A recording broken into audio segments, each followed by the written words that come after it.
Astaghfirullah. Bismillahirrahmanirrahim. Assalamualaikum warahmatullahi wabarakatuh. Alhamdulillah wassalatu wassalamu ala Rasulillah wa ala alihi wa sahbihi wa mawalah wa la hawla wa la quwwata illa billahi wa ba'du. Alhamdulillah, di malam hari ini kembali kita bisa duduk bertalabul ilmi di Masjid Nidaul Ilmi, dan pembahasan di malam hari ini kita akan membahas tentang ayat-ayat dan surah-surah pilihan di dalam Al-Quranul Karim. Ma'asyiral muslimin yang dimuliakan Allah Azza wa Jalla, secara global Al-Quran secara keseluruhan tentu memiliki keagungan dan keistimewaan, karena memang Al-Quran adalah mukjizat terbesar dari seluruh mukjizat para nabi dan rasul, dan mukjizat yang senantiasa ada sampai hari ini, bahkan sampai mendekati kiamat. Barulah Al-Quran akan diangkat dalam satu malam, sehingga akan hilang dalam tulisan dan hilang dalam dada-dada hafalan-hafalan manusia. Tetapi di sana ada ayat-ayat dan juga surah-surah yang kalau kita amalkan atau kita renungkan pada waktu-waktu tertentu, maka keistimewaannya sangat luar biasa. Baik, tidak memperpanjang mukaddimah. Pertama, Suratun Nisa. Disebutkan dalam sebuah hadis yang dikeluarkan Imam Hakim dalam Mustadraknya, dan hadis ini ala syarti sahihaini, dari sahabat Abdullah ibn Mas'ud radhiyallahu anhu qala, dia mengatakan, inna fin nisa'i la khamsa ayatin ma yasurruni bihinna dunya wa ma fiha.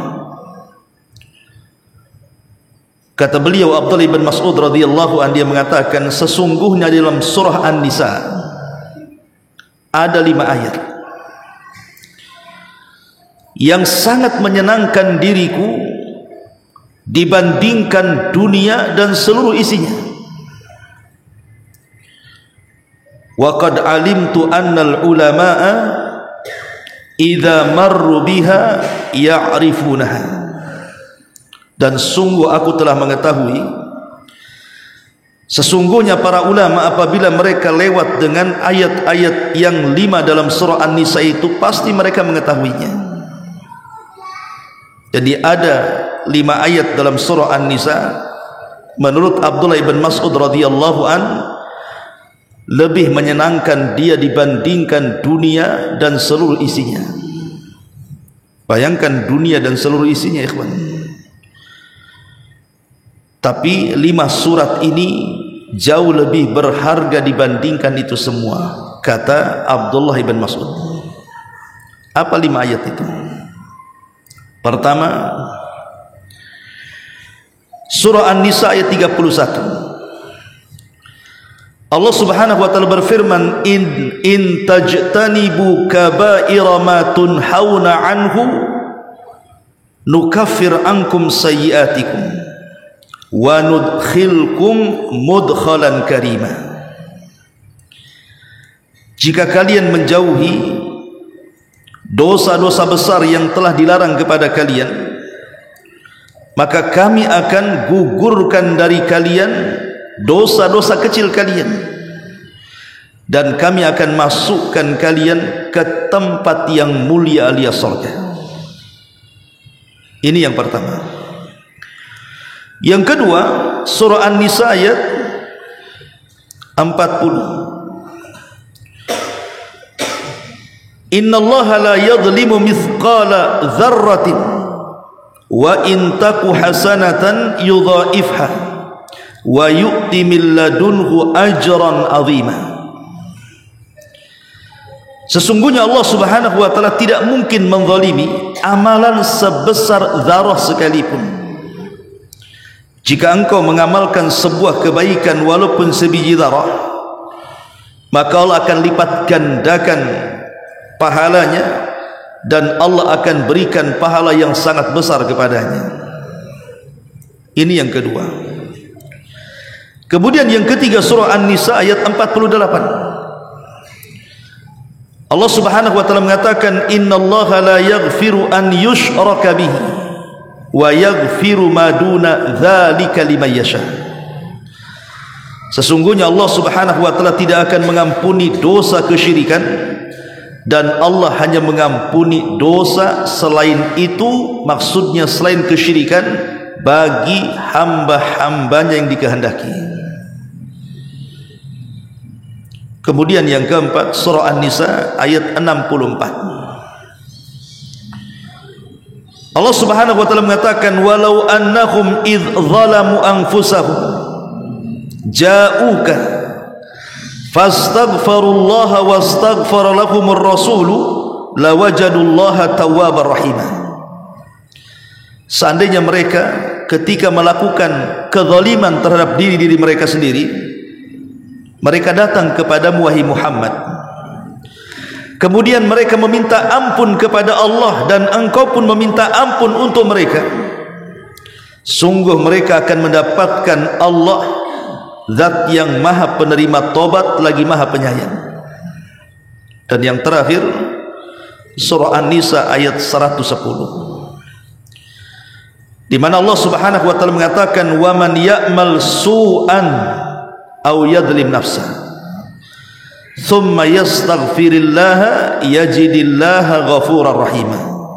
Barang siapa yang melakukan amal keburukan atau mendolimi dirinya, kemudian dia meminta ampun kepada Allah, maka dia akan mendapatkan Allah maha pengampun lagi maha penyayang. Inilah 5 ayat yang kata Abdullah ibn Mas'ud radhiyallahu an, aku lebih senang dibandingkan dunia dan seluruh isinya. Baik, kita jelaskan secara singkat ayat ini. Kenapa Abdullah ibn Mas'ud sangat menyenangi ayat ini, dan dia mengatakan, bahkan para ulama kalau disebutkan surah An-Nisa kemudian disebutkan ayat-ayat ini, pasti mereka mengetahuinya. Yang pertama, surah An-Nisa 31. Di sini Allah Subhanahu wa taala melarang kita ini melakukan al-kabair, dosa besar. Karena setiap dosa itu baik kecil ataupun besar, ikhwan, pasti tidak akan membawa ketenangan. Saya akan contohkan satu kisah. Dahulu ada orang namanya Yusuf Al-Kufi. Yusuf Al-Kufi ini seorang alim, orang Kufah. Jadi dia berangkat haji ke Mekah. Tiba-tiba kemudian ketika dia sedang tawaf, Yusuf Al-Kufi ini, dia mendapatkan ada orang yang sedang berdoa menangis di hadapan Ka'bah, tapi doanya aneh. Apa doanya? Allahumma gfirli wa in kuntu ara annaka lan taghfirani. Allahumma gfirli wa in kuntu ara annaka lan taghfirani. Ya Allah, ampuni dosa-dosaku, walaupun aku tahu engkau tidak mungkin mengampuni dosaku, katanya. Seolah-olah tidak yakin Allah itu maha pengampun, kan? Satu sisi dia mengatakan, ya Allah ampuni dosaku, tapi sisi lain dia mengatakan, meskipun aku tahu engkau tidak mungkin mengampuni dosaku, katanya. Jadi Yusuf Al-Kufi ini rahimahullahu ta'ala bertanya kepada orang ini, kenapa engkau berdoa seperti itu? Maka orang ini menceritakan dan mengatakan, dulu aku ini termasuk dalam pasukannya seorang khalifah zalim. Ada yang mengatakan Ja'far Al-Mansur atau siapa tuh khalifahnya, saya lupa. Tapi yang jelas bahwa dia termasuk dalam prajuritnya khalifah. Satu hari khalifah ini menyerbu sebuah daerah. Tiba-tiba ketika sampai daerah itu, khalifah menyuruh kami untuk menyerang sebuah masjid. Padahal ketika itu di masjid penuh dengan orang yang sedang sholat Jumat. Maka kami disuruh membantai semua orang yang dalam masjid itu. Kami pun membantainya. Mati semua. Tidak cukup sampai di sini, sang khalifah memerintahkan kami untuk menjarah seluruh harta rumah-rumah orang-orang yang ada di kampung itu. Aku pun mulai mendatangi satu rumah. Rupanya dalam rumah itu ada keluarga, seorang suami, istri dan 2 anak. Kuhunuskan pedang dan kuancam mereka agar mereka menyerahkan barang dan harta mereka. Tapi mereka tidak mau menyerahkannya. Maka kupenggal kepala suaminya. Kemudian kupaksa lagi untuk menyerahkan barangnya, tapi tidak mau juga, kupenggal kepala anaknya. Sekarang tinggal anak satunya lagi dan istrinya. Kemudian dia memaksa untuk supaya istrinya itu menyerahkan barangnya, tidak juga diserahkan, dipenggal pula itu kepala anak yang kedua.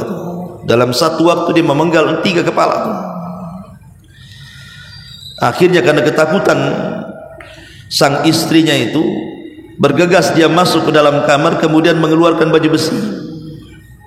Baju besi suaminya. Dan baju besi itu mahal. Di zaman itu kan barang berharga baju besi itu. Oh, dengan senangnya kemudian aku pun mengambil baju besi itu. Ketika aku sudah mengambil baju besi itu, rupanya di balik baju besi itu ada sepucuk surat di situ.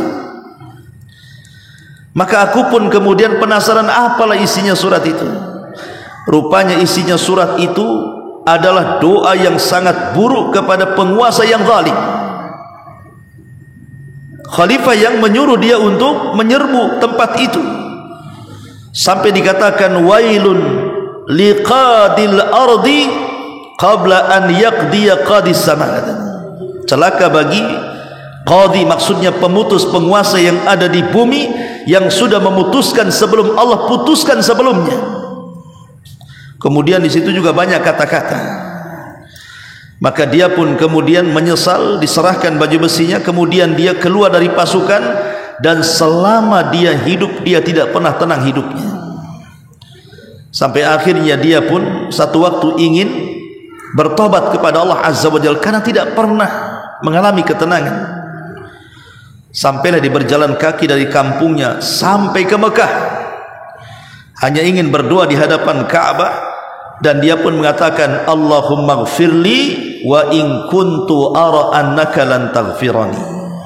Ya Allah, ampuni aku walaupun aku mengetahui pasti kau tidak mungkin mengampuni dosaku, katanya.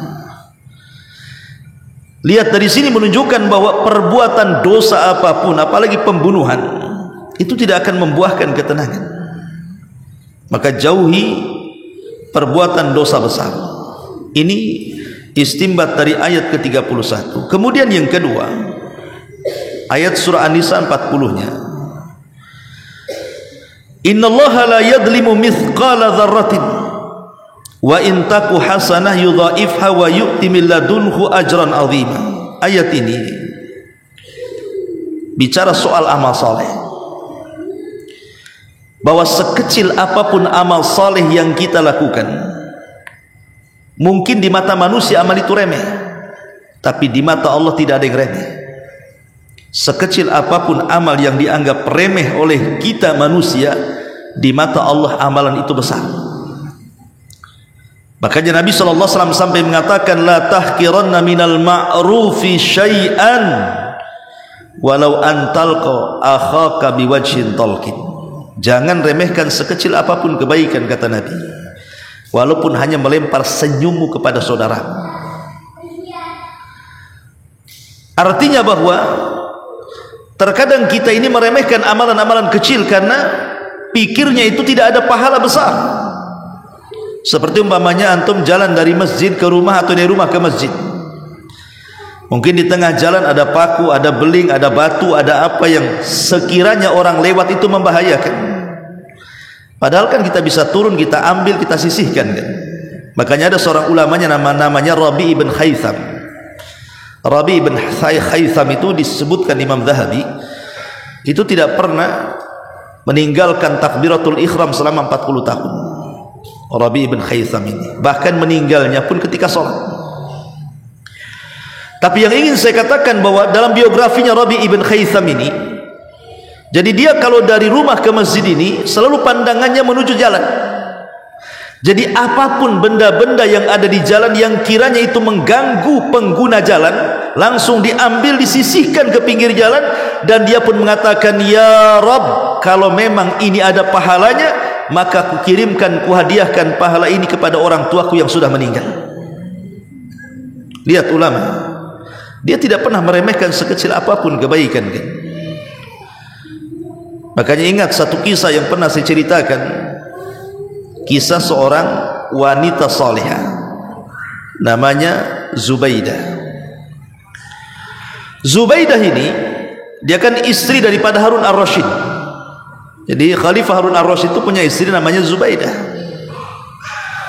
Satu hari Zubaidah ini bersama suaminya, bersama Khalifah, berangkat haji ke Mekah, dari Basrah ke Mekah.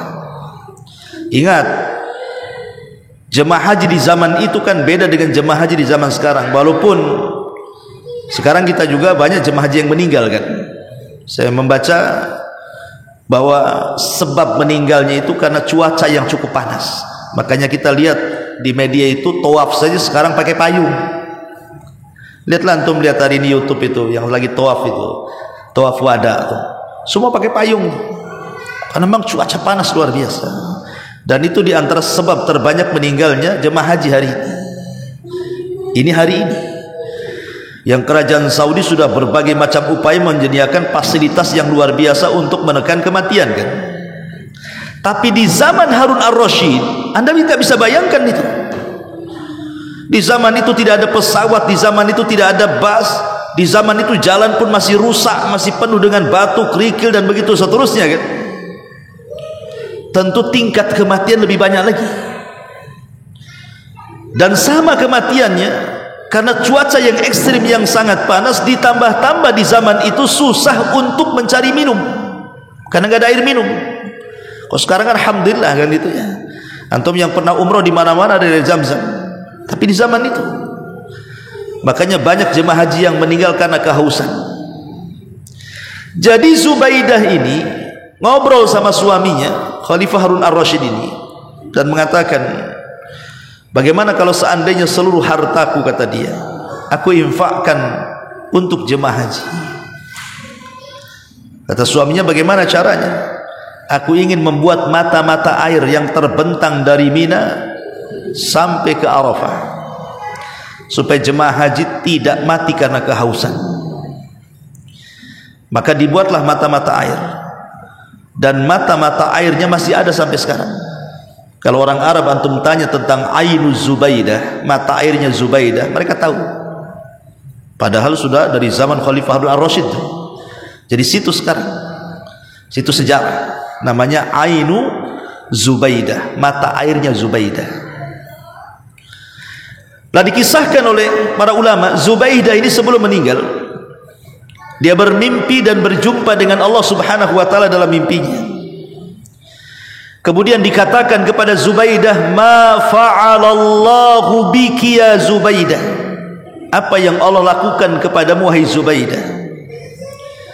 Maka Zubaidah mengatakan, ghafara li rabbi, Allah telah mengampuni dosa-dosaku.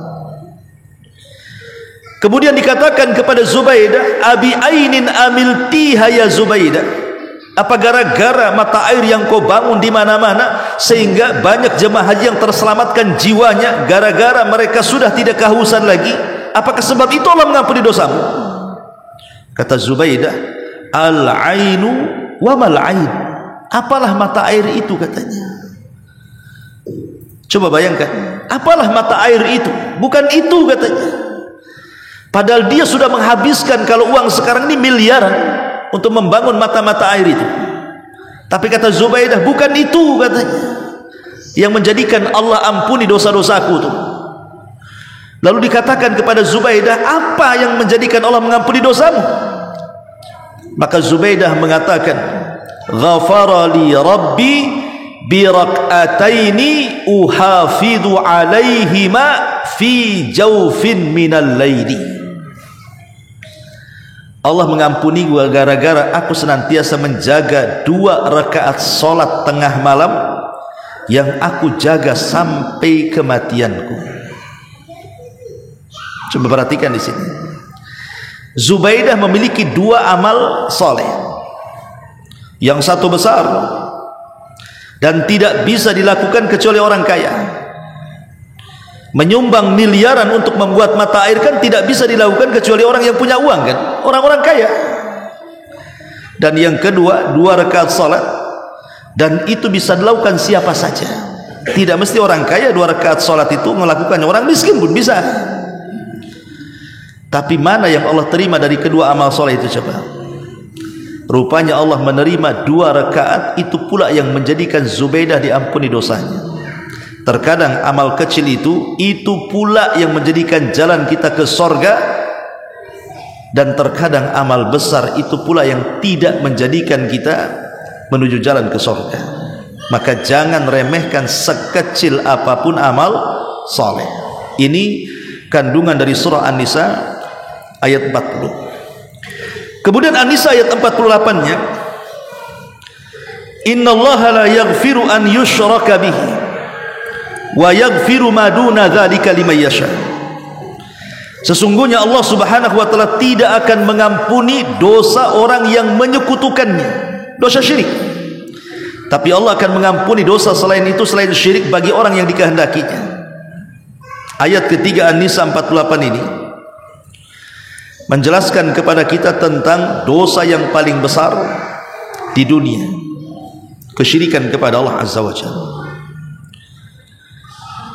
Apalagi kalau kesyirikannya itu tingkatnya sampai syirkul akbar.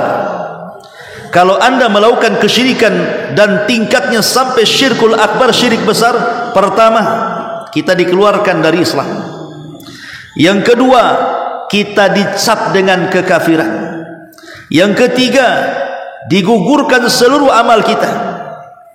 Yang keempat, diwafatkan dengan su'ul khatimah. Yang kelima, dimasukkan ke dalam neraka.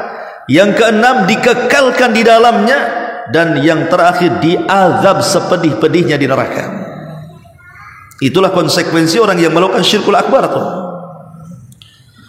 Dan hari ini syirkul akbar itu sudah menjadi kebiasaan masyarakat Islam. Orang datang ke dukun, percaya kepada tangkal, percaya kepada jimat, percaya kepada keleni, khurafat, datang ke kuburan, meminta-minta, dan begitu seterusnya. Yang melakukan bukan orang-orang di luar Islam, justru orang yang setiap hari selepas sholat mengucapkan kalimat la ilaha illallah, kadang-kadang 100 kali dia ucapkan, tapi tidak paham maknanya. Dia mengucapkan la ilaha illallah, sisi lain dia datang ke kuburan meminta-minta pula di situ atas nama ziarah para wali. Ma'asyiral muslimin yang dimuliakan Allah Azza wa Jalla. Maka di sini Allah Subhanahu wa taala ingin mengancam kepada siapapun pelaku dosa kesyirikan. Jangan lagi cerita dosa syirik besar, ikhwan. Syirik kecil saja itu dosanya jauh lebih besar dibandingkan dosa-dosa besar.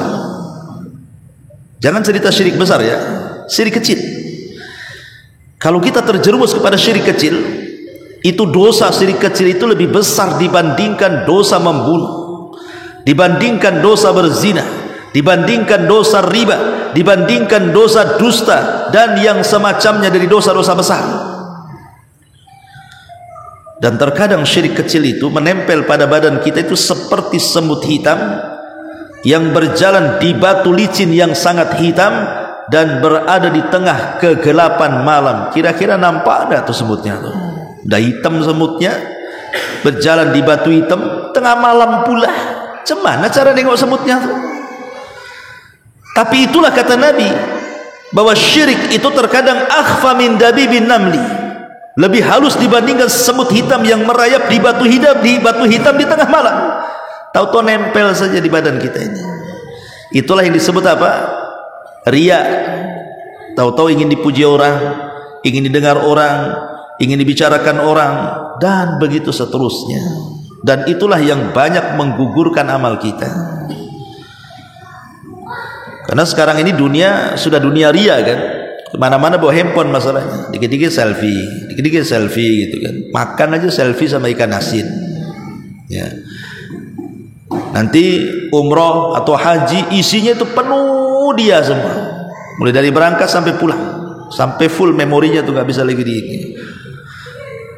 iya kalau hanya untuk simpanan pribadi kan, di-share ke sana kemari kan, apa maksudnya coba? Makanya saya pernah melihat satu video itu Syekh Ibrahim Ar-Ruhaili ketika dia menjelaskan tentang kelakuan jemaah haji Indonesia itu. Mau lempar, tunggu dulu, foto dulu katanya. Subhanallah, subhanallah. Belum lagi yang aneh-aneh pula. Saya lihat di video itu ada payung dilempar, ada sandal dilempar, ada tongkat dibuat bedil-bedilan, dodor gitu. Ya Allah, ini gimana? Apa nggak ada malah sih kayak gitu tuh? Coba, kok aneh gitu ya? Makanya sering saya, kalau boleh kita kasih masukan kepada pemerintah itu. Kalau soal manajemen keuangan, oke lah, mungkin sudah rapi kan, karena memang setiap tahun pemerintah kita memberangkatkan jemaah haji.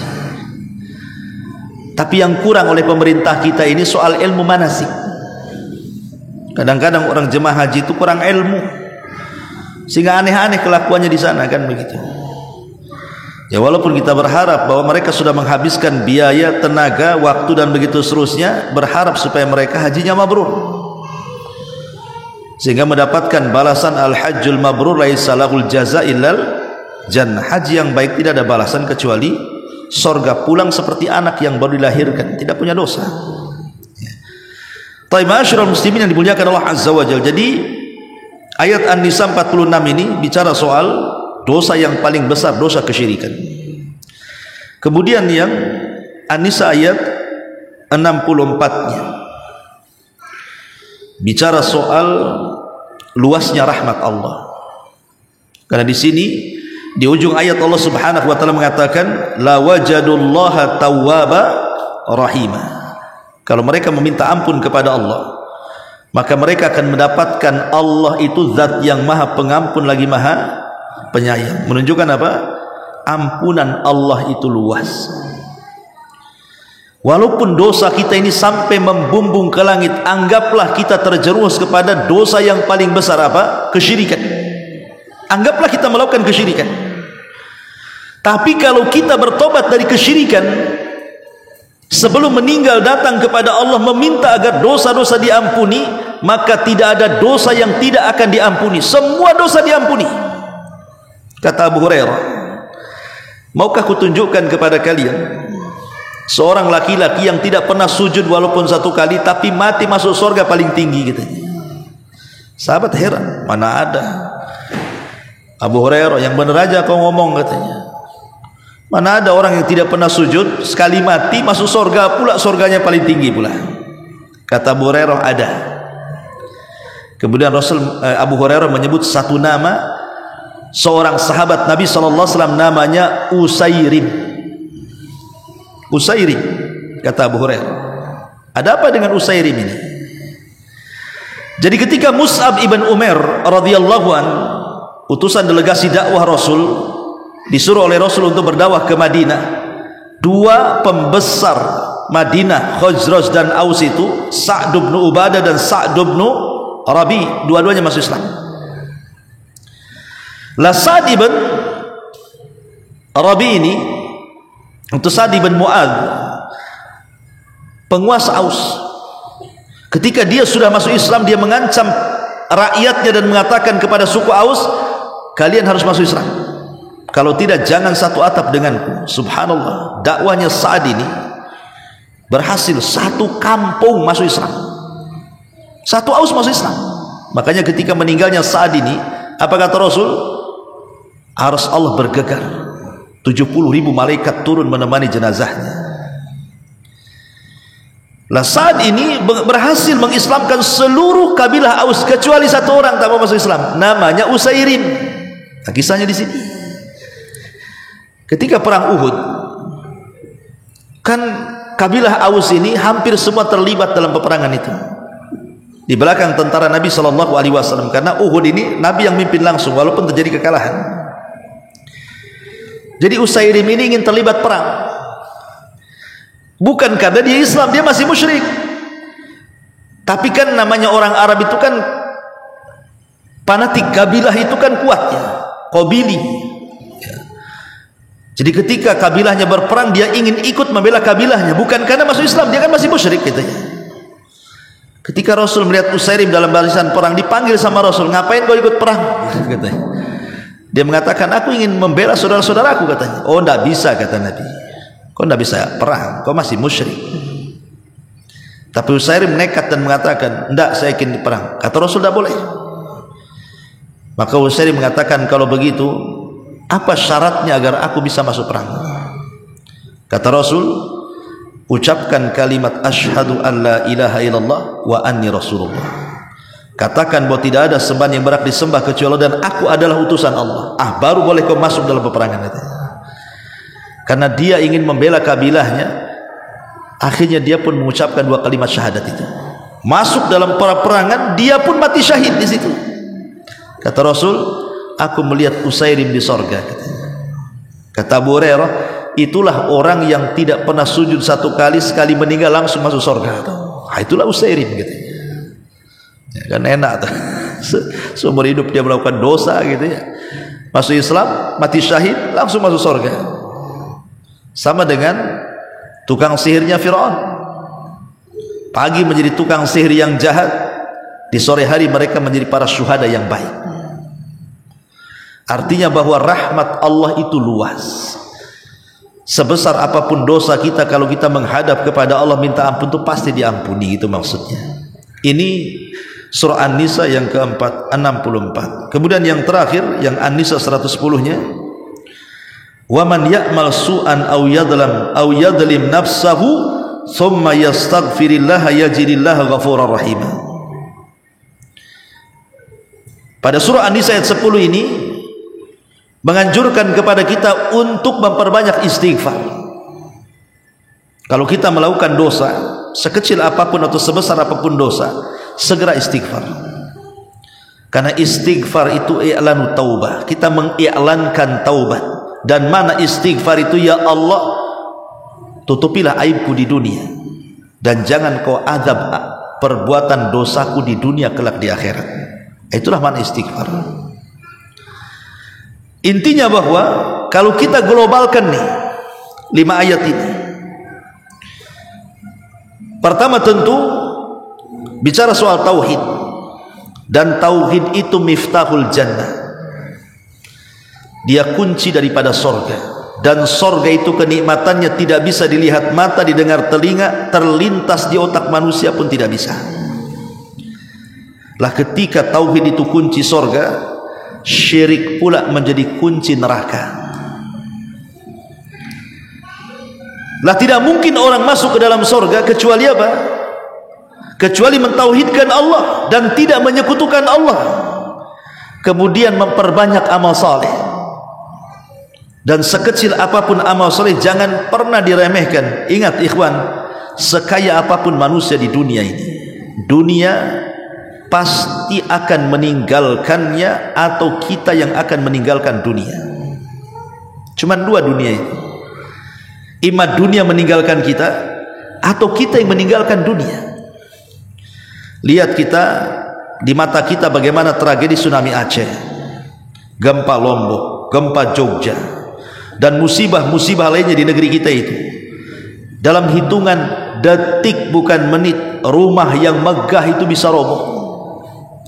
Kendaraan-kendaraan yang mewah itu terpelanting entah kemana, keseret banjir, entah terkena runtuhan sehingga tidak bisa dipakai lagi. Ya, karena dunia itu terkadang meninggalkan kita, dalam waktu sekejap saja meninggalkan kita.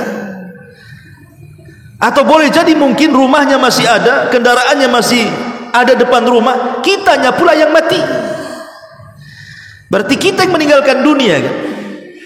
Artinya bahwa dunia bisa meninggalkan kita atau kita meninggalkan dunia, tapi amal soleh tidak akan pernah meninggalkan pelakunya. amal soleh itu pasti akan dibawa mati. Maka perbanyak amal soleh.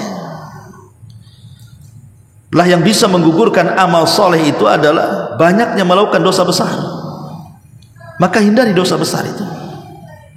Dan kalau seandainya kita terjerumus kepada dosa besar, jangan putus asa, dan teruslah beristighfar dan bertobat kepada Allah Subhanahu wa taala. Lah inilah kunci kebahagiaan manusia, ada di 5 ayat ini. Kalau seandainya kita mentauhidkan Allah, kemudian memperbanyak amal soleh, kemudian menjauhi kesyirikan, menjauhi dosa besar, jangan putus asa dari rahmat, dan terus beristighfar meminta ampun kepada Allah, bahagia hidup kita di dunia wal akhirah. Makanya kata Abdullah bin Mas'ud radhiyallahu an, 5 ayat surah An-Nisa ini lebih aku sukai dibandingkan dunia dan isinya. Ma'asyiral muslimin yang dimuliakan Allah Subhanahu wa taala, ini surat yang pertama, surah An-Nisa. Kemudian yang kedua, surah Al-Baqarah. Surah Al-Baqarah ini secara umum banyak keistimewaan yang luar biasa. Karena orang yang membaca surat ini dalam rumah itu bisa membuat setan lari. Dalam hadis yang lemah 3 hari dia lari. Setelah 3 hari datang lagi. Makanya disunahkan setiap 3 hari sekali menghatamkan surah Al-Baqarah di rumah. Karena itu yang mengusir setan. Tapi dalam rangkaian surah Al-Baqarah itu ada ayat-ayat yang luar biasa. Seperti apa? Pertama ayat kursi, yang merupakan seagung-agungnya ayat dalam Quran. Dan siapapun yang berusaha untuk mengamalkan ayat kursi ini, dibaca selepas sholat, dibaca sebelum tidur gitu ya, dibaca saat kita sedang ketakutan dari gangguan syaitan,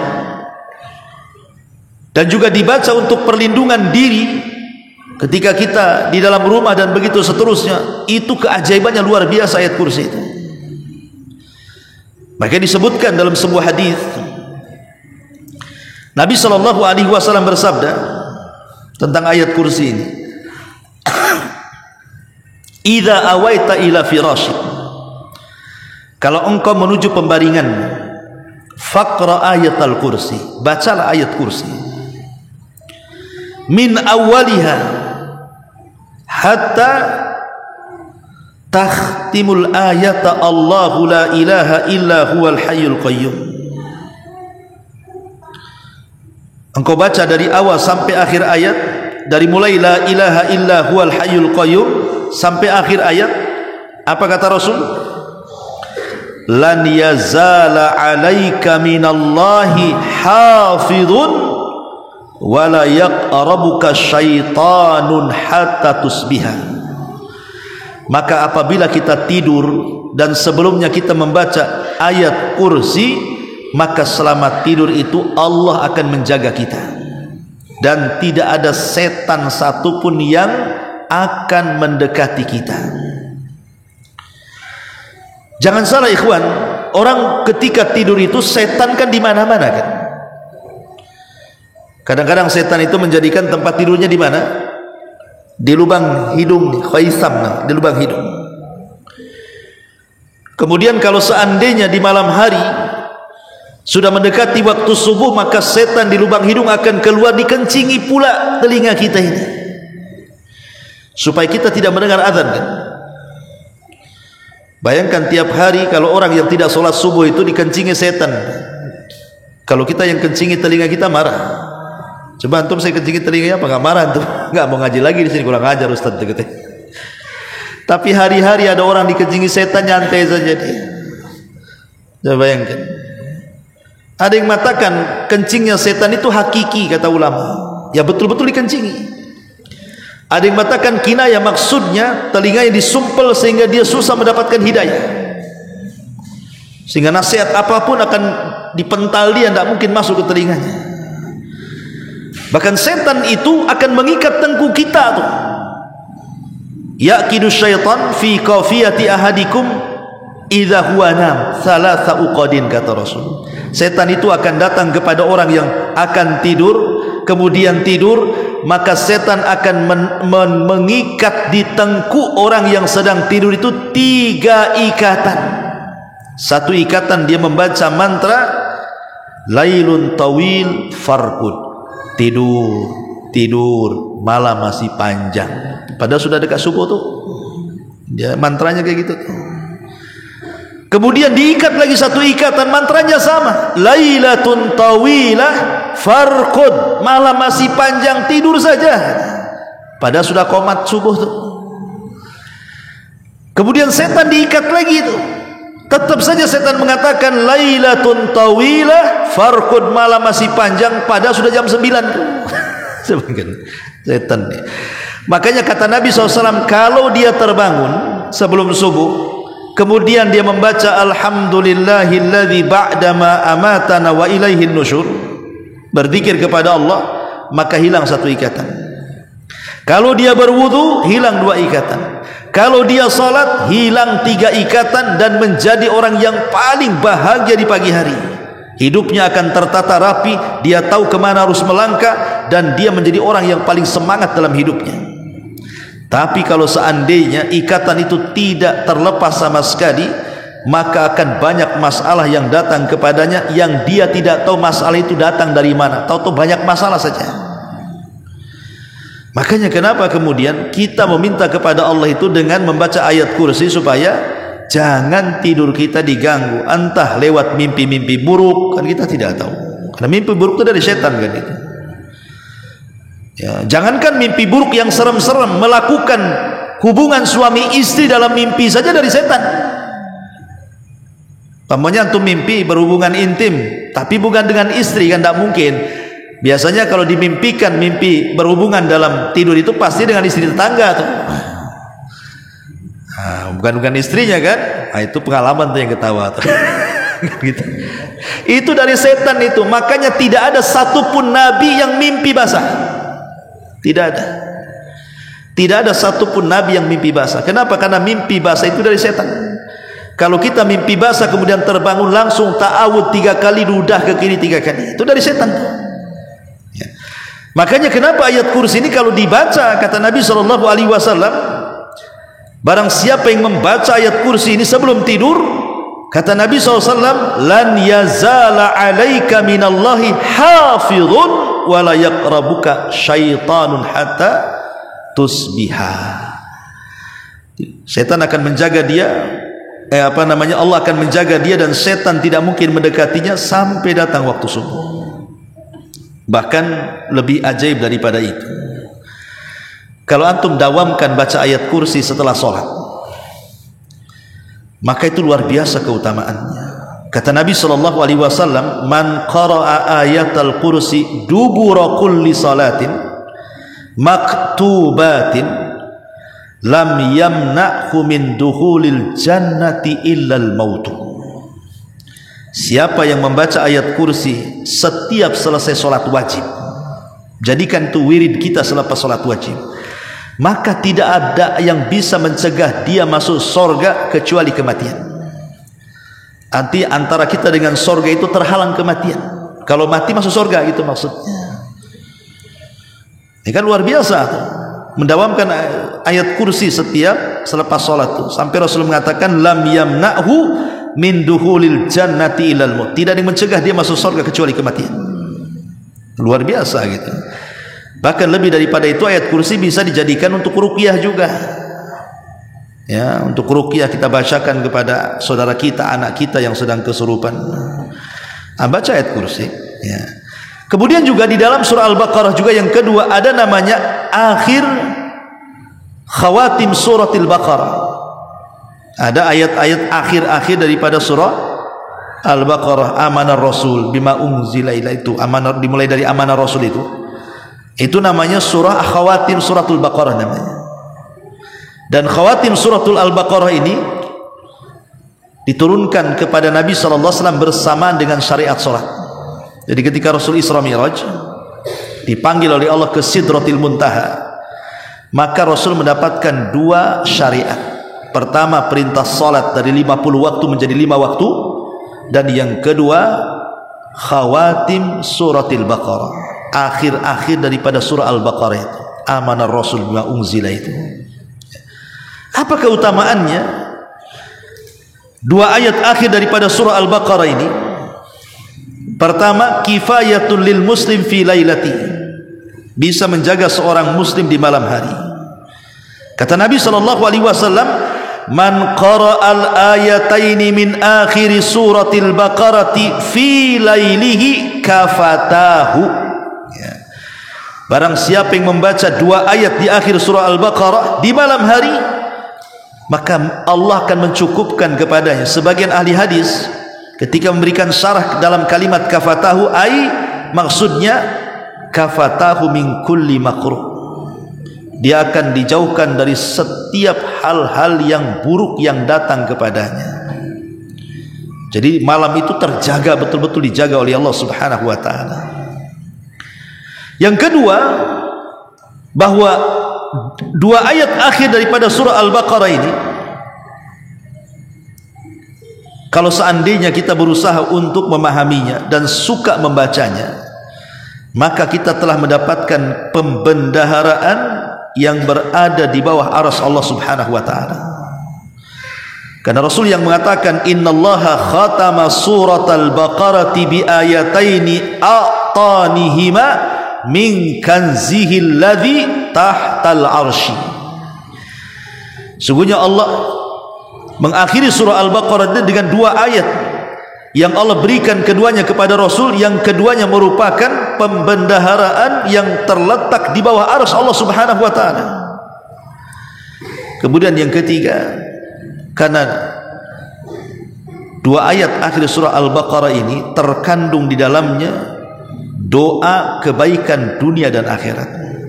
Rabbana la tu'akhidna in nasina wa akhtana, rabbana la tahmil alaina isran kama hamaltahu ala alladhina min qablina, rabbana wa la tuhammilna ma la taqata lana wa'fu anna waghfir lana warhamna anta maulana fansurna alal qaumil kafirin. Di sini ada kalimat apa? Fa'fu anna wa'fu anna waghfir lana, maafkan aku, ampuni dosaku. Ada doa terkandung kebaikan dunia dan akhirat gitu. Ma'asyiral muslimin yang dimuliakan Allah Subhanahu wa ta'ala, dan tidaklah kita membaca akhir daripada surah Al-Baqarah setelah itu kita berdoa kecuali doa-doa kita akan mustajab. Ini juga bagian daripada surah Al-Baqarah. Lah surah Al-Baqarahnya sendiri itu adalah surat yang luar biasa, yang Nabi SAW mengatakan barang siapa yang mengambilnya maka dia akan mendapatkan berkah, barang siapa yang meninggalkannya maka dia akan mendapatkan kerugian, dan tidak ada satupun tukang-tukang sihir ataupun syaitan bisa menyakiti orang yang suka membaca surah Al-Baqarah itu. Sampai saya pernah melihat tayangan YouTube Syekh Utsman Al-Khamis. Jadi Syekh Utsman Al-Khamis itu bercerita, ya dia pun ceritanya dari muridnya juga, tentang ada orang yang hendak menyihir seorang wanita. Karena tidak sukanya, dia pengen menyihir wanita itu. Datang dia ke dukun yang paling sakti, kata beliau ini. Setelah kemudian deal-dealan harga, cocok kan gitu. Akhirnya mulailah dia melakukan praktik perdukunan, tapi tidak mempan. Wanita itu tidak bisa disihir. Akhirnya dengan malu-malu dukun ini mengatakan, aku tidak sanggup, aku kembalikan danamu ini. Tapi aku punya guru katanya. Dia lebih sakti lagi. Ini dukun sana masih jujur, dukun di Timur Tengah masih jujur. Kalau tidak sanggup dikasihkan kawannya. Kalau dukun Batam ini nggak akan dikasihkan kawannya. Bisa pak? Bisa, semua bisa. Kalau nggak berhasil kabur dia, bawa duitnya, penipu.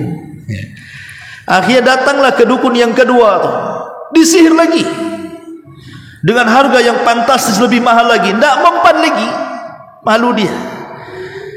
Akhirnya dananya dikembalikan, tapi dia mengatakan, aku punya guru lebih sakti daripada saya. Ini adalah dukun ketiga, tapi biayanya mahal, nggak apa-apa. Datanglah ke dukun yang ketiga. Oleh dukun yang ketiga disihir lagi wanita itu, tidak mempan juga. Barulah dukun yang ketiga yang katanya paling sakti itu, dia menceritakan kenapa wanita itu tidak bisa disihir. Dia menceritakan rahasianya, karena wanita itu setiap malam membaca surah Al-Baqarah katanya. Dia tidak bisa disihir. Kisah ini saya dapatkan dari Syekh Al-Uthman Al-Khamis hafizahullah ta'ala, dan dia pun mendengar dari muridnya begitu ya. Tapi walaupun tidak ada kisah seperti ini, kisah nyata seperti ini, kita yakin bahwa surah Al-Baqarah itu adalah surah yang sangat agung sekali, yang Nabi SAW katakan yang mengambilnya dapat berkah, yang meninggalkannya kerugian, dan tidak ada satupun setan dan tukang sihir mampu mendekati para pembacanya. Ma'asyiral muslimin yang dimuliakan Allah Azza wa Jalla, sebenarnya masih banyak lagi ayat-ayat dan surat-surat pilihan. InsyaAllah kita lanjutkan minggu depan. Sudah malam, kita tutup dengan kafaratul majlis. Subhanaka wa bihamdika asyhadu an la ilaha illa anta astaghfiruka wa atubu ilaik. Allahu ta'ala alam. Assalamualaikum warahmatullahi wabarakatuh.